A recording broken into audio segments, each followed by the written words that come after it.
Кыргызский народ и моих коллег из Конституционного суда с достижением такой важной даты, как 30-летие Конституции Кыргызской Республики.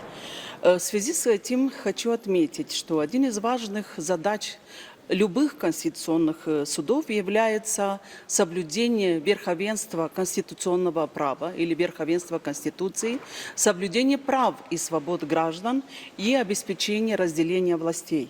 И вот именно для достижения таких целей очень важно иметь хорошее сотрудничество со всеми конституционными судами, не только азиатских стран, но и европейских стран. Эта взаимосвязь помогает тому, чтобы решать эти важные задачи, которые закреплены в Конституции.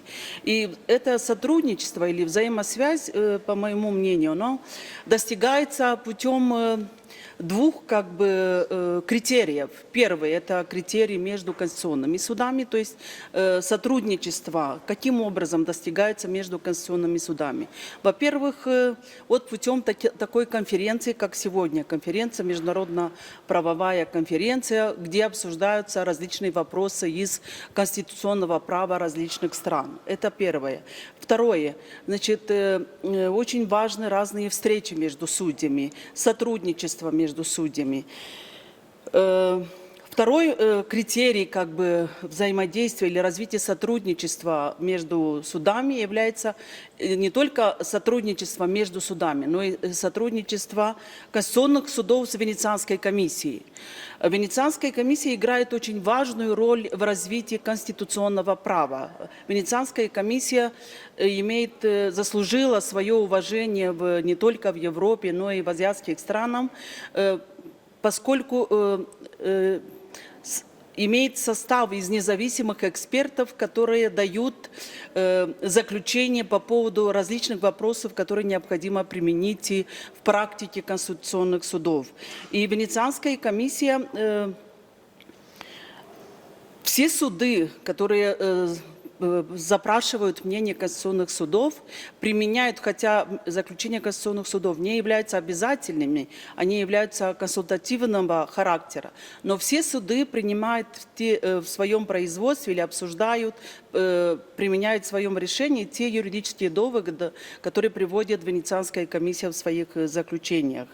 Вот я, например, по своей стране, как представитель, как бывший президент Конституционного суда Республики Молдова, судья и член Венецианской комиссии, хочу сказать, что наша страна вот по пути развития демократии, как член, который является кандидатом Евросоюза, очень часто апеллирует к заключениям Венецианской комиссии. И в нашей стране Венецианская комиссия пользуется большим уважением, и все заключения изучаются, применяются юристами из разных органов, из разных государственных органов, в том числе, в первую очередь, Конституционный суд. Вот это сотрудничество, оно между конституционными судами с одной стороны и Венецианской комиссией с другой стороны обогащает судебную практику Конституционного суда. И вот эта судебная практика, которая не только основана не только на национальном праве, но и на европейском праве, она обогащает право или судебную практику судов общей юрисдикции, поскольку в силу закона суды общей юрисдикции обязаны соблюдать практику конституционных судов. И таким образом происходит вот это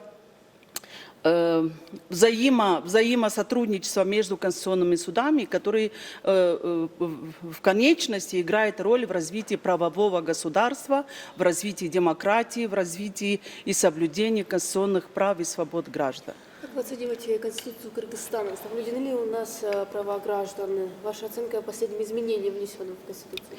Ну, мне сложно сказать, но я, учитывая выступление председателя Конституционного суда сегодня и учитывая выступления моих коллег, я думаю, что Конституционный суд уделяет очень большое внимание соблюдению прав кыргызских граждан, и для этого и изучается, организуются эти конференции, заслушиваются доклады других членов Венецианской комиссии, других членов европейских конституционных судов. И, между прочим, хочу сказать, что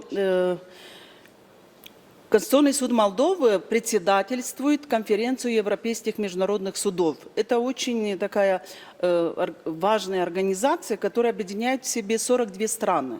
То есть 42 конституционных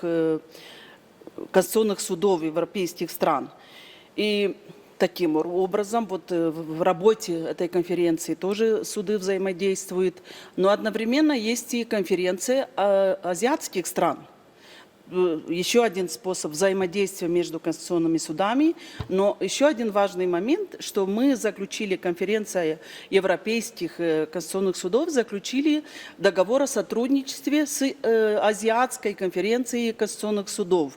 И мы даже организовали совместную конференцию, тоже выступали по различным вопросам. И вот это все вместе обогащает наше конституционное судопроизводство. Кыргызстан хорошо ли сотрудничает с Венецианской комиссией? Да, сотрудничает. С 2004 года, все мы знаем, Кыргызстан является членом Венецианской комиссии.